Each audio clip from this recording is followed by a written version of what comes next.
Welcome to today's episode of the J&J Podcast. I'm Jamie, This is Jameson. and we want to welcome all of our listeners in. Boy, do we have some hot topics today. Lots has happened at the time of this recording. Michigan has beaten UConn to win it all. And Jameson, I'm going to start this one off by talking about one individual in particular that played for Michigan.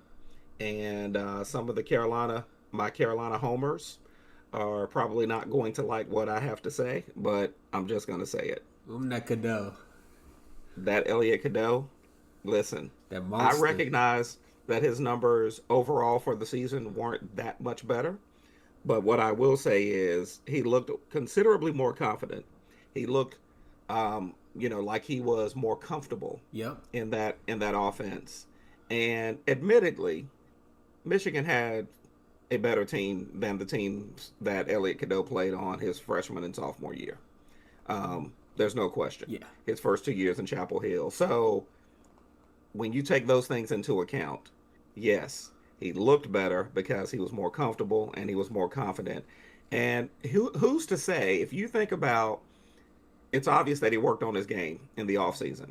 Had he been still in Chapel Hill and done that same work, given the team that he would have been a part of with Vasar and with Caleb Wilson and some of the other pieces around, trust me, he would have looked a lot more like that this year in Chapel Hill than he did the 2 previous years. 1,000,000%.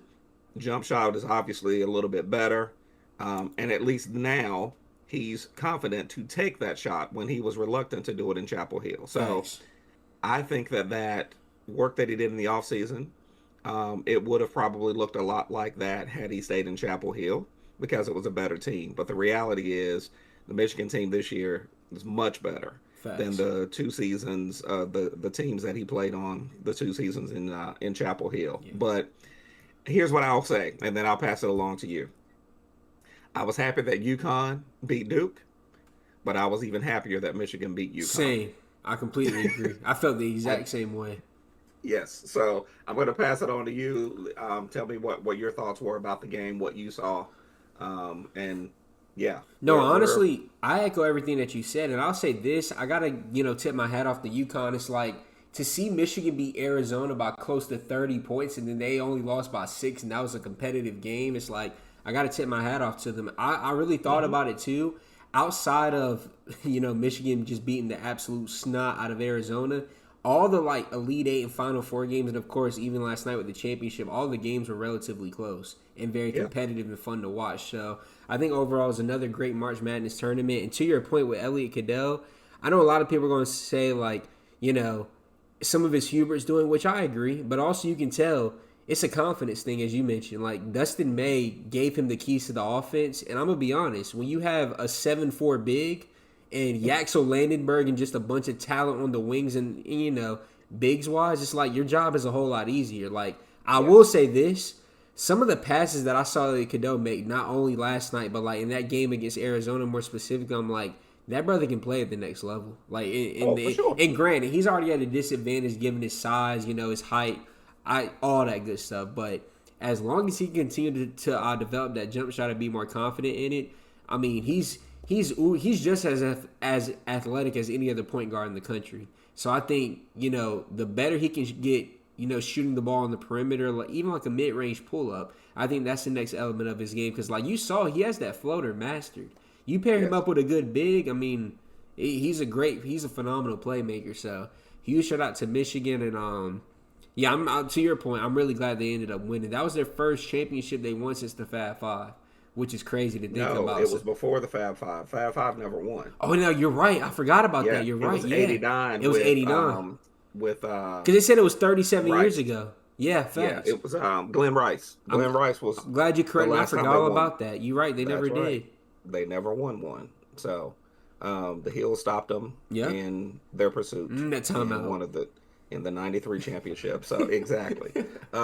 Here's the last thing that I will say. I'm not a big Dan Hurley fan. I'm glad that they lost, but you can't take away from the fact that dude can flat out coach. He can flat out coach, and I'll tell you this, They were talking about it on the broadcast, and I completely agree. It takes a special type of player to come play for him. But at the time, but I'll say this: any person that's adopted, any player that's adopted to his system, they've been successful not only as like an individual player, but like as a team, and it shows. I mean, nobody predicted UConn to make it to the national championship game. Like I don't see. That's what I'm saying. They thought it was. I personally think I had them going home in like the Elite Eight. You know what I'm saying? So it's like the fact they even made it to the championship and they kept it competitive. Like it says a lot about their program and what he's been able to build. Absolutely, yeah. To your point, when a player comes in and they adapt to his system, and he goes after certain players to make sure that they play within his system, and it's obvious, and it works, and it works. It absolutely works. So, shout out to them. I'm still glad they lost, but you can't. To your point, you have to tip your hat. You have to. Speaking of teams not expected to make it as far as they did, and I hate that it happened this way, but boy. UCLA beating South Carolina. Now, I'll preface it by saying nobody expected South Carolina to be where they were. Facts. And I'll say this, their win against UConn was more impressive than them actually winning the championship, if you ask me. Like, UConn was on a 54-game win streak. So to beat them in the fashion that they did, it won't just like it was off a game winner. They blew them out.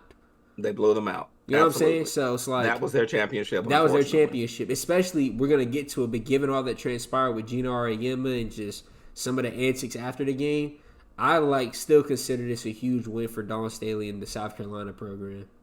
Absolutely. And look, you saw that she and the coach for UCLA, shook hands. They talked, and UCLA played well. We can't take anything away from them. It's like Lauren Betts had 14 points and they still smoked him. You know what I'm saying? It was an overall team effort. And I'll say this, they couldn't miss. We watched the game. It's like literally they would drive, pass the ball to Lauren Betts. She either got a layup, she got fouled, or they would kick it out. And I'm telling you, every time they kicked it out to a shooter, they didn't miss. And South Carolina just couldn't hit a shot to save their lives. It was that was the difference. Listen, and I think I'm trying to remember how long Corey Close has been. She's been there for a while. It's like to your point 15 seasons. That was their first. That was the first national championship that UCLA women's basketball has ever won in their program's history. So I was happy for them as well. Yes, and so again, it shows you what happens when you allow somebody to build a program. Facts. And she's been there for 15 years. People forget that Dawn Staley has been at South Carolina for almost 18. I think it's right at 18. Which is insane. And she's been given the time to build the program. So it matters. It absolutely matters. So I didn't have UCLA winning the whole thing. I had UConn. No, who did I have? I didn't have UConn. I had UConn winning it all. I feel like 99% of America did, for being honest. No, I might have had South Carolina, to be honest with you. So I was close because they at least got to the championship. They at least made it. Yes, sir. Yes. So, but again, shout out to UCLA. I will say this about Dawn Staley and about that team. Raven Johnson is nothing but a winner, period. Like, when you look at her career, look at what she's accomplished, 2 championships. She's probably, she's going to go down as, when you think about who South Carolina's actually had, Dawn Staley actually said it. She said she's probably my favorite. And that says a lot. When you've had Asia Wilson and she honestly, outside of Asia Wilson, might be the best player they've ever had. I'm not even trolling. Like, when you just look at the totality of her resume, the difference she's been able to make, and it doesn't always show up in the box score. It's like her leadership, her defensive prowess. It's like all that stuff doesn't always get talked about, but it's clear and evident. Like, you know what I'm saying? So, I do. And I can't think of a player outside of Asia Wilson. Like, you might throw Aaliyah Boston in there, but I don't feel like she had the same impact that Raven Johnson did because she was there all 4 years. You know what I'm saying? Yes. So, listen, at one point, Raven Johnson was guarding Sarah Strong. Yeah, which is in locking her up. It wasn't just that she was just trying to guard her. Like, she was locking her up. Yes. She couldn't even get the ball. No, she didn't score. Yeah. She got so frustrated, she ripped her own jersey. Exactly. But not according to her coach. Facts. So, that's a perfect segue. Yep, literally perfect segue. Yeah, Geno Auriemma, your legacy has been tarnished. Facts. It is what it is. Classless. Listen, everybody's been knowing it. Everybody's known it for a while. that underneath the surface, you are a jerk. Yep. Well, you showed all of America how much of a jerk you really were. Yep. Because this wasn't about a handshake. Like this whole, oh, it's protocol, and she made me wait for 3 minutes, blah, blah, blah. If it was all about protocol, then why didn't you shake hands after the game? And what's sir? wild is they went and found the video. She shook his hand, and all the staff members' hands of UConn before the game as well. So him trying to use that as an excuse, it was lame. You got beat. You didn't like how you lost. And here's my thing. You got out coached. You got out coached. You're being a sore loser, bro.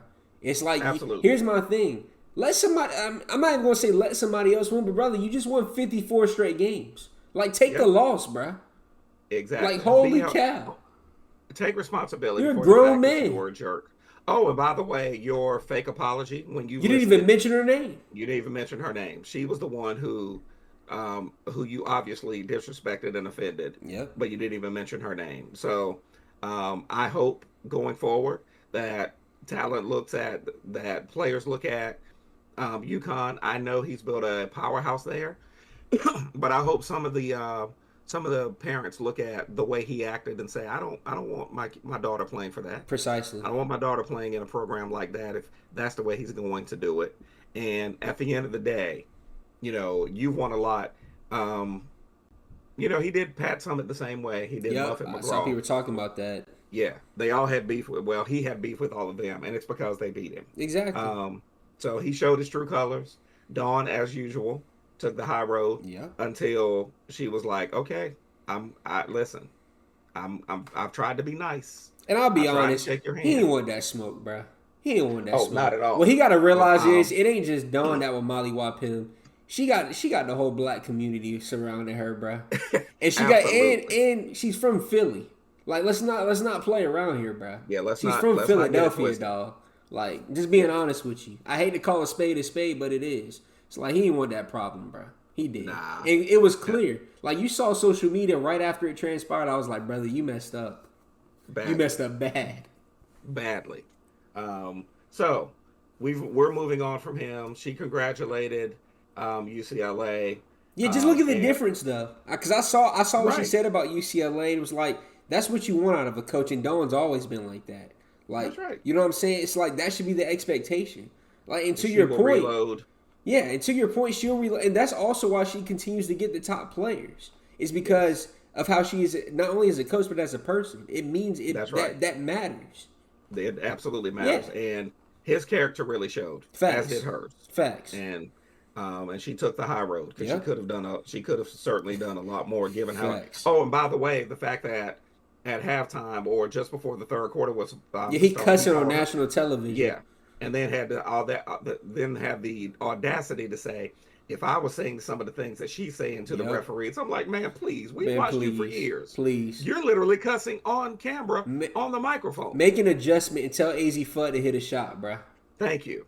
Yeah, absolutely. You know what I'm saying, bro? Like, stop how about complaining, you run some bro. offense? How about you run some plays, bro? And how about your players knock down some shots? Exactly. That had nothing to do with Dawn, bro. You lost. Hold this L, had buddy. Nothing to do with a doggone handshake. Yep. Hold this L, partner. Exactly. Good riddance. So, one other topic in college basketball, and boy, that monster. It's a doozy. Michael It sounded like I just ate some Campbell's. That Michael Malone. Oh, that monster. By God. Listen, his name I know was kind of being bantered about for a little bit. I don't think anybody. No one did. Yeah, nobody expected it. Listen, this is, in my opinion, a much better move than even Billy Donovan would have been. I dare to say it's even better than Tommy Lloyd. I hate to say it. I really think it is, the more I've taken a step back and thought about that thing. After the loss the other night, a dude tweeted out, he was like, we might have dodged a bullet. So, yeah. No, I completely agree with you. And here's what I will say, because people are like, well, he hasn't coached in college. Is nobody paying attention? College ain't college anymore. No. Not college athletics. And here's my thing. Football. We're not just talking about a random Joe Schmo NBA coach. This brother literally won an NBA championship and did it while developing the players that he had in the NBA. Like, there's no Nikola Jokic without Michael Malone. There's no That's Michael right. Porter Jr. before he got traded. There's no Aaron Gordon, Christian Brown, some of these players Jamal that have Murray. developed, Jamal Murray, like Bruce Brown. There's not these players without them being coached and developed by Michael Malone. So now it's like you have the opportunity now to translate that over to college. And it's like, think about it from a Absolutely. recruiting perspective. Like, it ain't gonna take much for him to say to a big or Henry Vasar, look what I did with Nikola Jokic. Come play for Yep. me. Absolutely. I've won an NBA Listen. championship. I've won literally at the highest level of basketball. Come play for me. Yep. Here's the thing. If Vasar decides to stay, and I mean, listen, I'm sure he's going to test the waters in the NBA, Yeah. see what's out I there. think he should come It, back though. I told you earlier.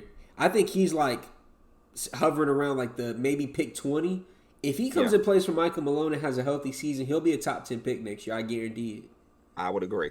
Absolutely. Yeah. And listen, Isaac Shade, shout out to Isaac Shade on he was on Twitter and he actually said, Henry Vasar, go take a look at the years that Mike Malone was in Denver. Go take a look at Nikola Jokic and think about what Mike Malone can do for your career. Yep.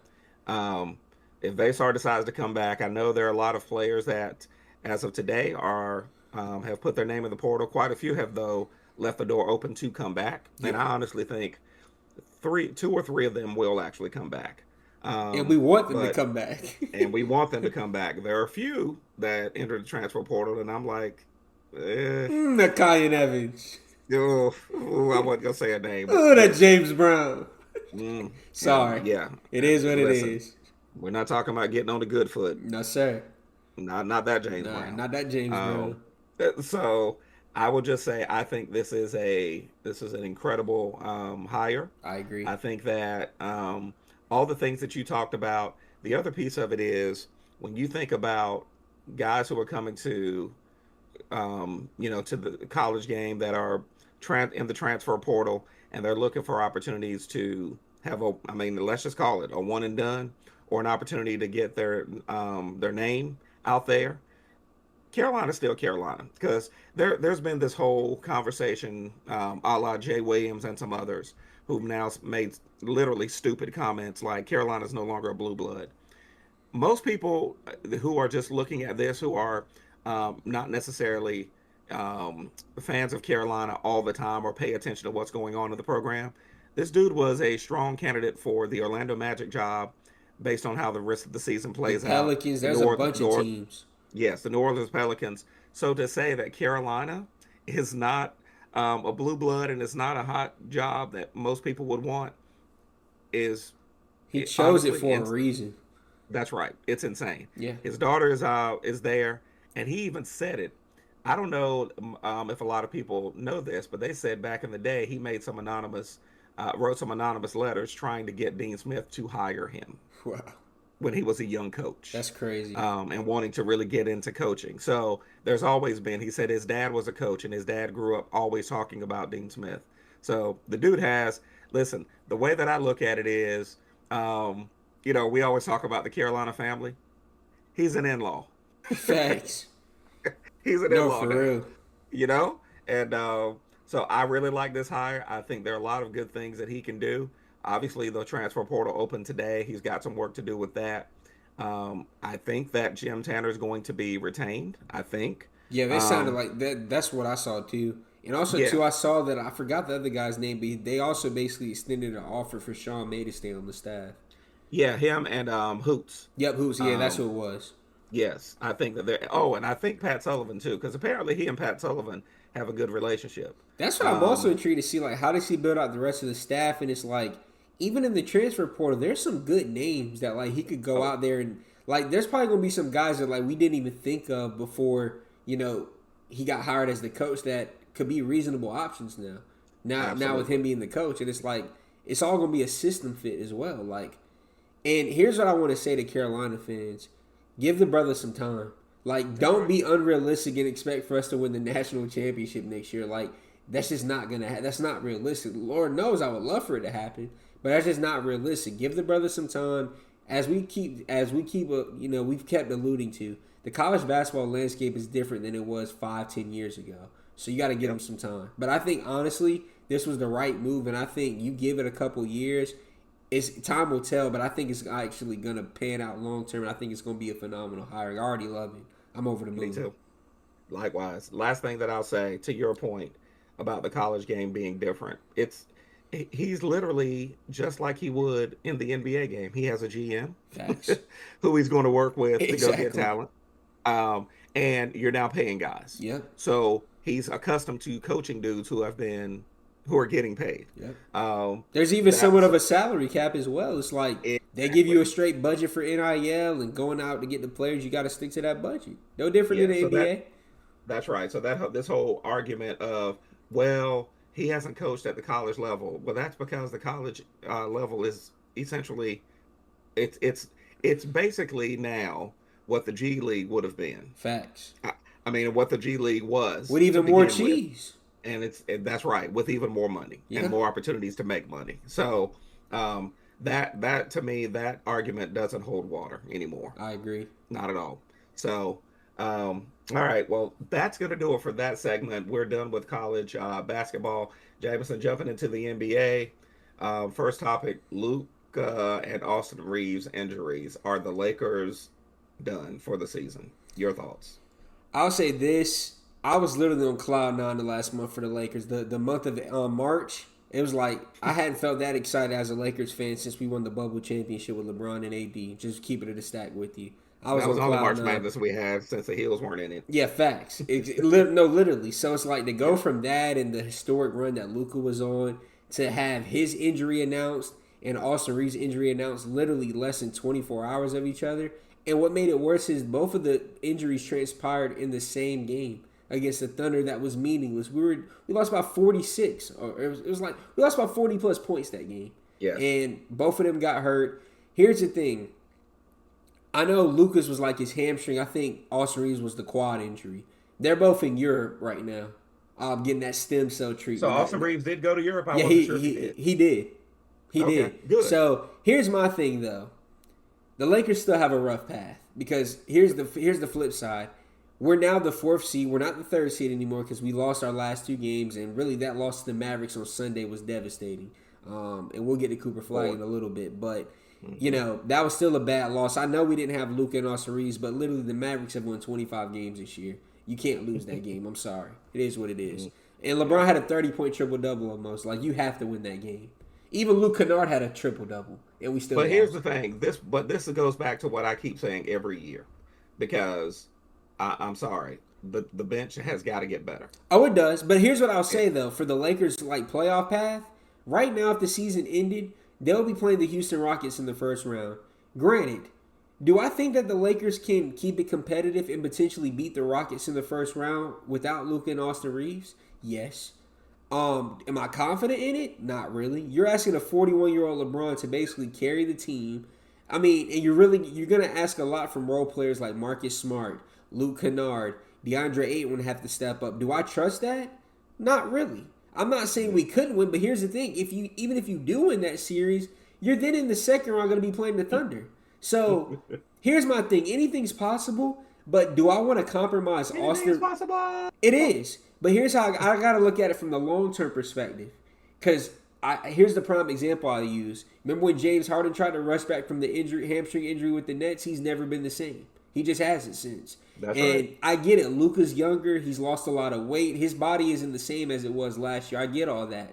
But do I want Luka Doncic and Austin Reeves to both try to rush back, given their age and given the injuries that they have, to try to potentially lose in 5 or 6 games to the Thunder?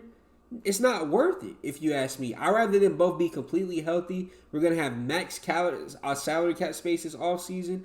I'd rather them be healthy going into next year, because what you can't afford to happen is if they lose to the Thunder and then Luka re-aggravates that injury or it gets worse, someone's going to have to answer for it. True. And it ain't going to be him. You know what I'm saying? Like, Yeah. No, I agree. like if that happens, the whole medical staff is probably packing their bags. They And need we're gonna start to question JJ Redick and some of the higher ups, because it's like, what are you doing? I just don't think that it's. Listen, I know he wants to get back. And I commend him for that. You just gotta be smart Yes. and realistic, though. It's like, do you really think we just lost to them by 42 points? That ain't just gonna magically change come playoff time. Nope. Like, it's just not. because we don't have enough pieces. We don't. That's just the reality. And think And we've about been it. saying it all year. Think about what the Thunder's strength is. They have stupid amount of wing guards. So like, Luka can average 40. They're gonna throw Alex Caruso, Cason Wallace, Lou Dort. Just they have so many guards that they can throw at him. Same with Austin Reeves. It's like we just don't match up well against them. I'm trying to be realistic. It's like I want to say the way we were playing, we could beat them, and maybe we can. I just don't. Coming off of two big injuries like that, where you're rushing back, it's not ideal. It's not. I agree. I totally agree. And listen, we've talked a little bit about it. I'm still scared for Jason Tatum. I really I am. agree. I think, and I'll say this. I hate to say it. I still think the Pistons are going to make it out the East. And even though he's been putting up numbers, the Celtics' offense is not as good. It hasn't looked as good with Jason Tatum back because they've had to now adjust to him. And now Jaylen Brown was an MVP candidate. He's had to take a step back some in some regards. And here's what I'll say. This is another discussion for another day. I feel like in the next 2 years, one of them has to go. And I think it's going to. I agree. And personally, if it were me, I think it's going to be Jaylen Brown. I agree. Yes. I felt like he might have ended up in Atlanta last year. Honestly, I can see him trying to go somewhere, not necessarily do his own thing, but it's like he's clearly shown he can be the man somewhere. You know what I'm saying? Like they can build a team around him. Like he's proven that with Boston. It's just I think they love Jason Tatum so much he would be gone before Tatum. I hate to say I agree. Yeah. I agree. Yeah. Totally agree. All right. One last topic for the NBA. Rookie of the year. And I honestly, I would say up until around the beginning of the year, I felt like Khan was in the running. Sadly, it's two Duke dudes. But it's Cooper Flag. It is. I'm gonna be honest with you. I think it's Khan still. I'll let you explain your reason. I'll let you explain your reasoning, but I'll give you mine as well. Well, my reasoning for it being Cooper Flag is because I know early on, probably the first 10 or 15 games, there was all the hot hype, all the excitement. He was doing some cool stuff.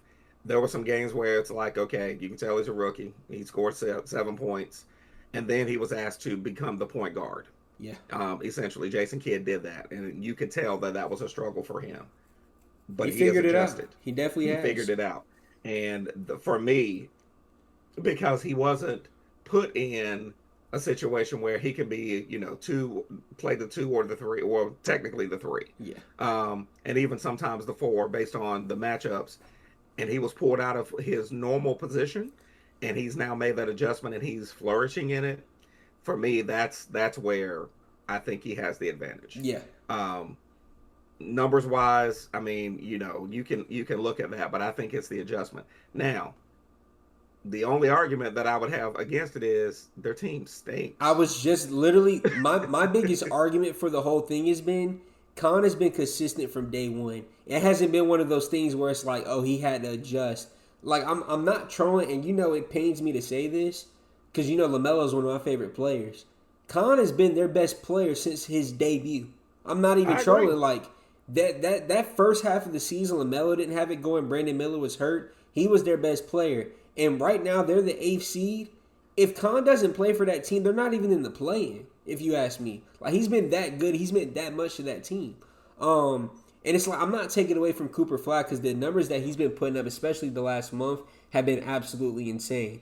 But if you're looking at the totality of the season and putting recency bias aside, it's like Khan's been consistent from day one, and I feel like he's made the biggest impact on his team. And granted, I'm not going to hold that against Cooper Flag because every good player on his team was either traded or they've been hurt. Like Kyrie's been hurt. Anthony Davis was hurt. He played like 8 games for them. Klay Thompson's been in and out the lineup. They just don't have a lot of good pieces. So it's like I'm not going to hold that against them, but at the same time, it's like Khan was consistent from day one, and he has meant more to that team this season than Cooper Flag has. Like I think whenever Cooper Flag has a full team around him and stuff, and they start to win more, we'll see it a little bit more. The impact that he's making. Trust me, he's still making the impact. They're just not winning games. They suck.